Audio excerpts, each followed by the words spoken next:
afternoon, everybody in Year 3, and welcome to our next PSHE lesson about the Chinese New Year. So this lesson, I want you to be able to understand and answer questions about the story of Chinese New Year. Okay, and we're going to be learning about what people do to celebrate Chinese New Year and how Chinese New Year and the idea of Chinese New Year came about. Okay, so let's have a look then. So first of all, then it's really important that we can understand where China is. So China is in Northeast Asia and is the fourth biggest country in the world.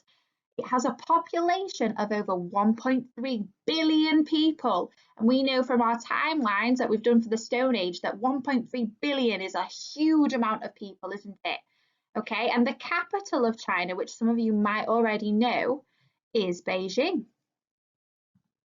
So we've decided to look at Chinese New Year this week because it's actually happening this Friday, which is very exciting for those of us who are going to be celebrating it. In China then, the date of New Year changes. So it's not like our New Year where it happens on the 31st of December. Their date changes every single time that they celebrate it. So this year it's Friday the 12th of February, but in the years to come it won't be the same date. And this is because China follow a lunar calendar. Okay, I want you to have a few seconds to think what that word lunar means. I've given you a bit of a clue with the picture that's on the slide, so just take a few seconds to think, what is that word lunar and what's it to do with? Okay, so if you thought it was anything to do with the moon, then you were correct. And if you look in this picture below, you can see that the moon obviously looks different to us depending on which parts we can see and which parts we can't see. So if you see in the diagram then, look for the third moon where it says new moon, okay? And you'll notice that the whole of the moon is covered, isn't it? We can't see any of the moon, okay? So that's what the Chinese New Year is based around. When we can't see any of the new moon and a new moon is going to start, that's when their New Year is. That's the day that they will be celebrating their New Year on. So how do we celebrate Chinese New Year then? So I put 4 things up on this slide that they do in China to celebrate it and also here in Britain. Okay, so a lot of these you might have seen before or you might be familiar with. So the first one then is that they put up lots of decorations. So if you look in the picture that's below that number 1, you will see that there are lots of colours, aren't there, in that picture? But there's a colour that is used very often. Have a think, what do you think that colour is? If you said red, you were correct, well done. The Chinese like to use red because they believe it's a very lucky colour. So when they're welcoming in a new year, they want that year to be very lucky for them. So they promote it by using the red colour that's very lucky. Okay, so the second one then, Chinese New Year's Eve, they spend with their family and lots of them often eat Chinese foods. Now they eat very traditional Chinese foods that sometimes we might eat here as well. So I know that they'd be enjoying some crispy duck and that's my favourite Chinese food. Do you have a favourite Chinese food? Okay, so they also enjoy fireworks. So just like we have a bonfire night and we watch our fireworks in our gardens, they also have their own fireworks and they might have their own fireworks on the telly as well. So that's really exciting to see all those fireworks for them. Okay, and the last one then, Chinese New Year, they get lots of gifts. You'll see there's a little girl on this PowerPoint and she's holding up some red envelopes. Okay, so why did we say they might be red? What does that red colour mean to them? Yep, well done. Okay, and also they're going to be full of money from their family and friends. So if they got those red envelopes, it was them saying, good luck and here's some money you can spend in the new year. So that was very exciting to receive all of those red envelopes for that little girl. So Chinese New Year then also links to religion. And if you notice, there's a picture on this slide, you might already know who this figure is. Okay, have a think. Have you seen this figure before? And if you have done, do you know what the figure is called?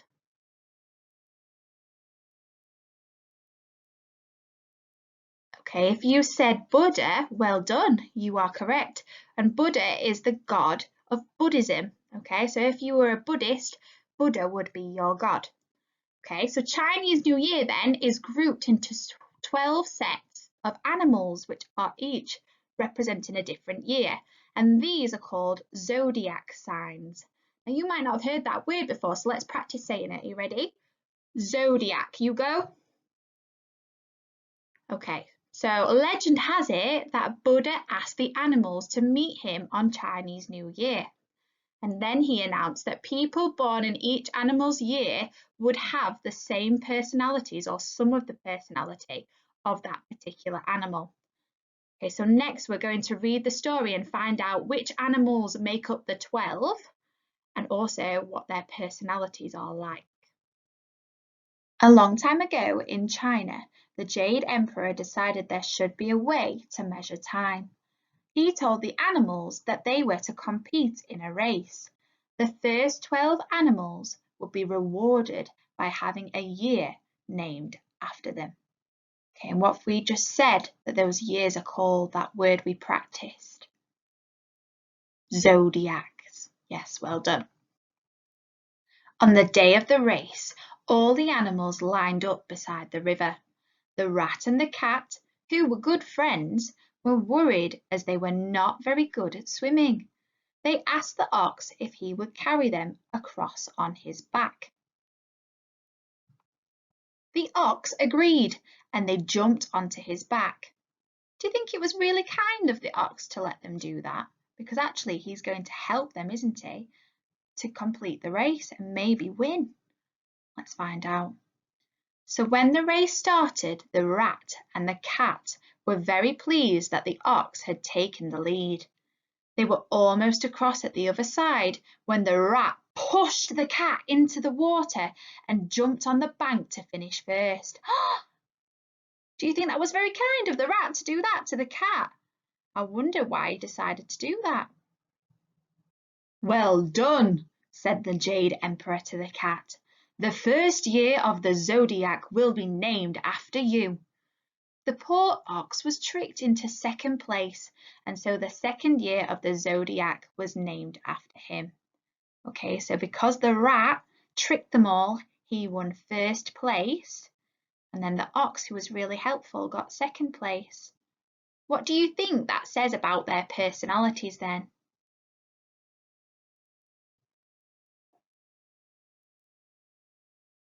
Shortly after, the exhausted tiger arrived on the riverbank.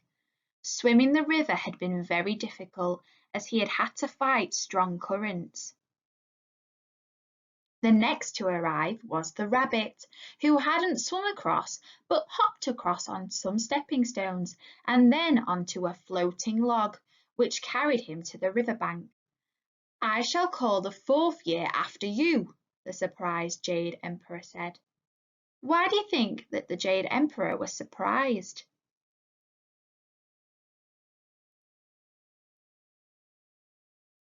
Yes, because rabbits don't swim, do they? So the emperor might have been surprised because the rabbit has had to figure out a different way to cross the river, and he's managed to do that very cleverly, hasn't he?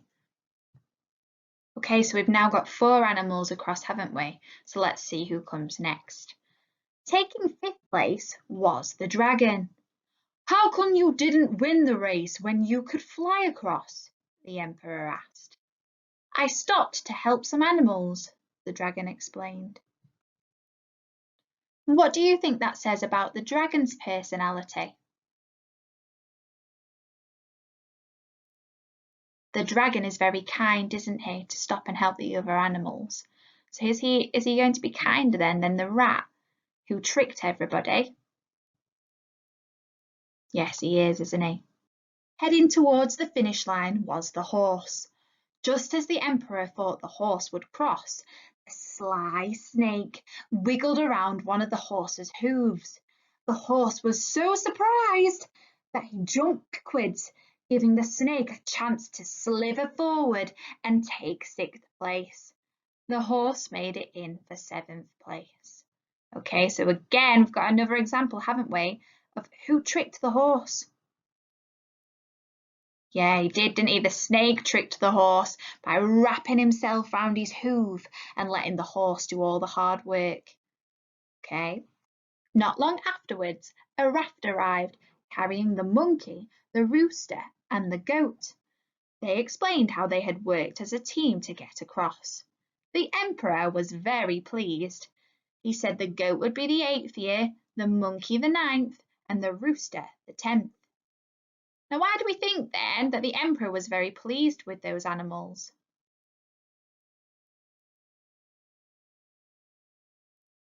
Yeah, well done. They showed great teamwork, didn't they? They worked together to get across, and they weren't nasty to each other, were they? They were kind to each other, and that's what the emperor really wanted, the animals to be kind. The next animal to arrive was the dog. "What took you so long when you're such a good swimmer?" asked the emperor. "The river was so clean that I decided to have a bath along the way," the dog explained. He was rewarded with the 11th year. Okay, so if the dog is the 11th year, we've only got one place left, haven't we? I wonder who's going to be the 12th zodiac. There was only one place left in the zodiac, and the emperor wondered who the last winner would be. All of a sudden, the pig turned up. "You took a long time. What happened?" the emperor asked. "I was hungry and I stopped to eat and then I fell asleep," said the pig. But the 12th year was given to the pig. Okay, before we read on then, what do we remember? What happened to the cat? Yeah, well done. He was pushed in, wasn't he, into the river by the rat. Okay, so let's read on and find out what's going to happen to the poor cat then. As for the cat, he finally crawled out of the river, but was too late to have a year named after him. He was very angry with the rat for pushing him in, and since then, cats have never been friends with rats. From that day to this, the Chinese zodiac has followed the cycle of years named after the 12 animals. Okay, so if you look closely at that picture then, you'll see there are 12 animals. Which was the first animal to get that zodiac then? Well done if you said rat. Okay, so if you start at the rat, find the picture of the rat and work your way around, that's the order of the zodiacs then. Remember, pig was our last one, wasn't he? Okay, so now that we've finished the story and we understand the different animals that make up the zodiacs, we can work out that this year is the year of the ox. Now, who can remember then what number the ox came in? What number zodiac is the ox? Well done, everybody, if you said the second. He is the second one, isn't he? Because he was very kind and helped the rat and the cat along the race, didn't he? And then the rat pushed the cat in and the rat snuck over his head, so came in first and left the ox to come in second. So if you look down the left-hand side, then you'll see there are lots of dates. And the bottom date says 2021, and that's this year. But then if you look at the next date up from that one, you'll see it says 2009. And that's because there are 12 animals, so each year happens every 12 years. So the last 12 years ago, the last time it was the year of the ox was 2009. So I've put up on this slide then a bit of a description of the personality of people who were born in the year of the ox. So people born in the year of the ox are strong, reliable and fair. They are also calm, patient, methodical. Now some of you might not have heard that word methodical, so we'll have a think about what it means. What does that word mean? Okay, so some of you are struggling. Methodical means that you plan things before you do them and you think about the best way that you can do that certain thing. Okay, so they're good planners, they think about things. It says, although they don't say a lot, they can be very opinionated, and that means they have lots of thoughts and things to say about certain things, okay? They feel very strongly and they like to express their opinion. So whilst they do not lose their temper, so they don't lose their temper or get very angry easily, they can be explosive and impulsive.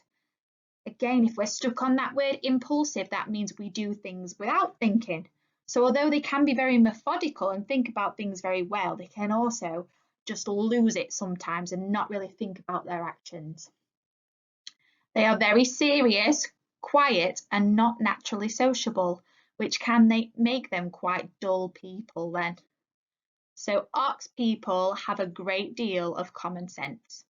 Yes, they've got lots of good things about them, but sometimes because they're quite shy people normally, people might find them a bit dull.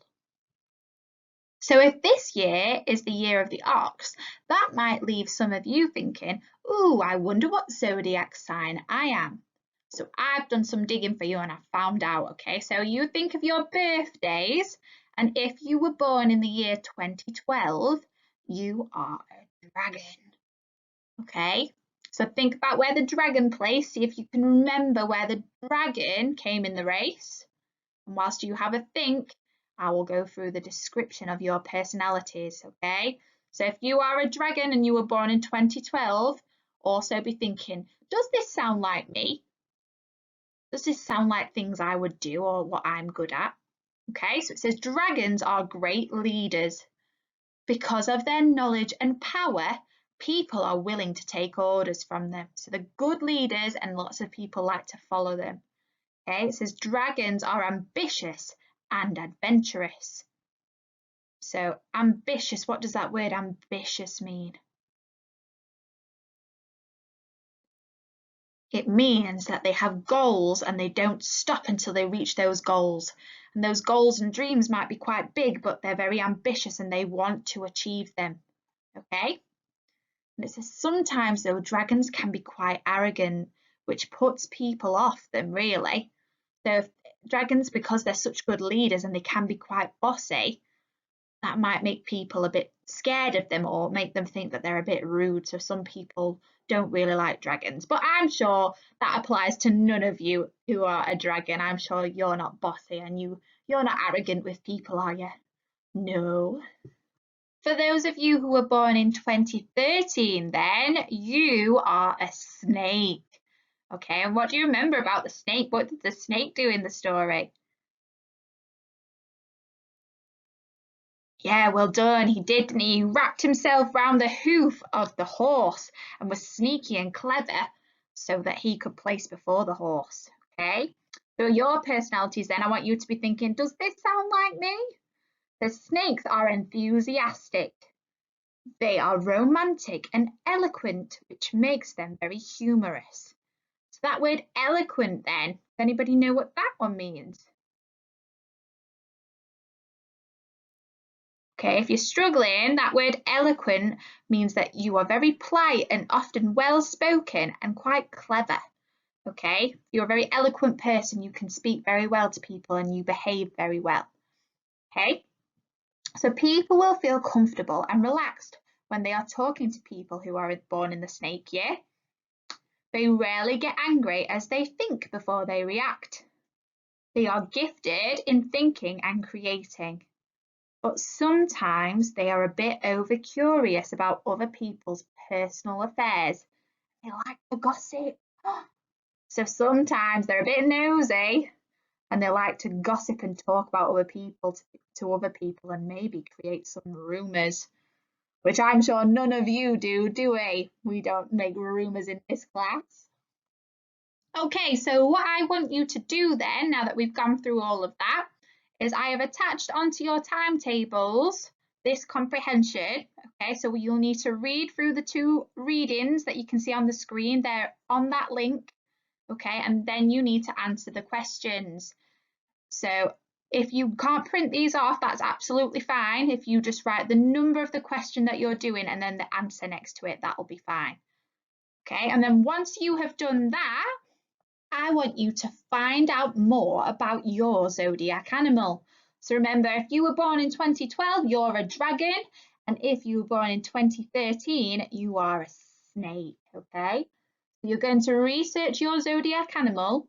I want you to try your best to draw a picture of your zodiac sign. It doesn't matter, it doesn't have to be a complete work of art as long as I can see that you've tried your best, okay? And I want you to tell me which part of personality of the animals matches yours. Okay, so you're drawing that picture of the one that represents your birth year, and then you are telling me which parts of the personality match yours, okay? And if you can tell me 3 or 4 different things about their personalities that match yours, that will be super. Okay, everybody, I hope you get on all right with those, and I can't wait to see them on Jojo later on. Okay, have a lovely afternoon, and I shall see you next week. Bye-bye.